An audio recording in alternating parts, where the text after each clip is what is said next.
All right, so this is my second attempt at meatballs, and after my first attempt, which is typical for me, most anything, it's kind of how I learn, but I kind of botch it, and I see what doing it wrong will do.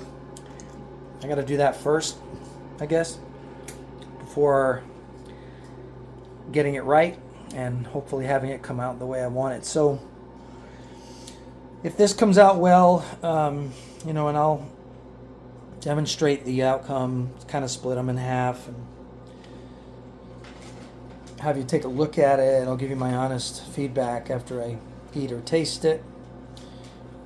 My wife's a good judge of meatballs as well. She used to make them, and but I wanted to kind of have the fun of the creativity of making my meatballs. So it's got mushrooms in there, onions, it's got seasoning, it's got some Parmesan cheese, egg, some trying to think of what else I threw in there. I think that was about it. Seasoning. Oh, bread. I knew I was missing something. I use keto bread. That's white, just regular white soft keto bread in milk, and then just rinsed off the milk, just squeeze the milk out of it and then just tear it into little pieces so it can get into the meatball. So that's basically the recipe. Right now I'm baking it for an hour on 225. So I don't want to cook these or bake these quickly. I just kind of want them to brown slowly.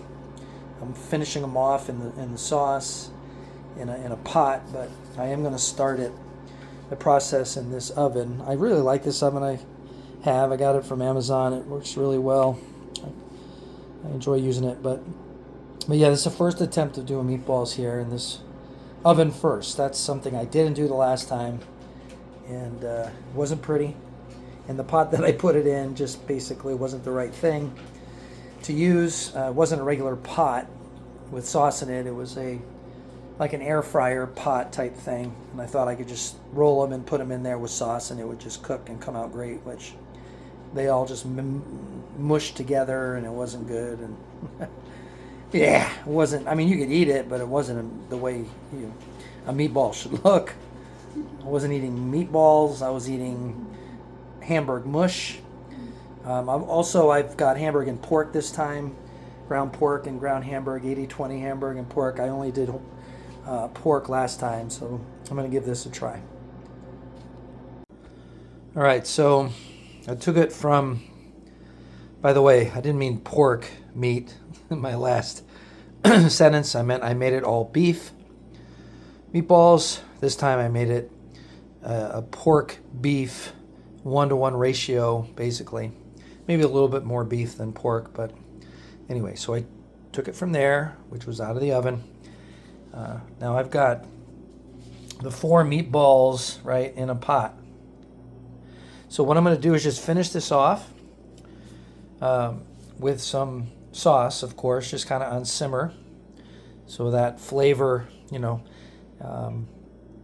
the juiciness of the sauce can obviously enjoin itself to the meatball and everything that the meatball is made of, with its fats and moisture and so on. So it'll hopefully become, that meatball product that you're looking for. So, or at least I'm looking for, because I'm trying to find it. But anyway, that's what it looks like for now. In the pot, I'm going to put some sauce in it, put it on simmer, and let's see what happens. All right, so the meatballs are in the sauce. They were simmering for obviously tomato flavor. Let's break one open and see what it's like. All right, I have it in a plate.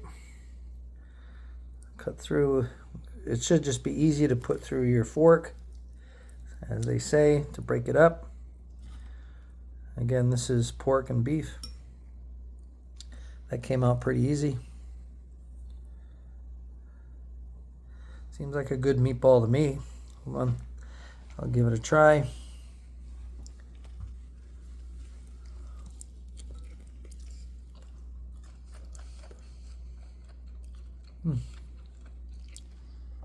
Tastes like a meatball to me. I think I hit the meatball texture. It's right where it needs to be.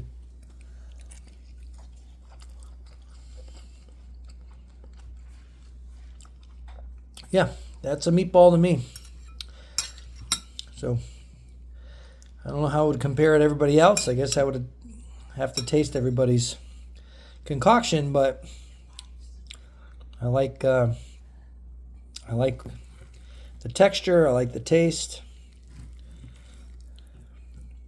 These are more of a Italian pork meat, pork and beef recipe. But it looks good to me for a meatball for sure.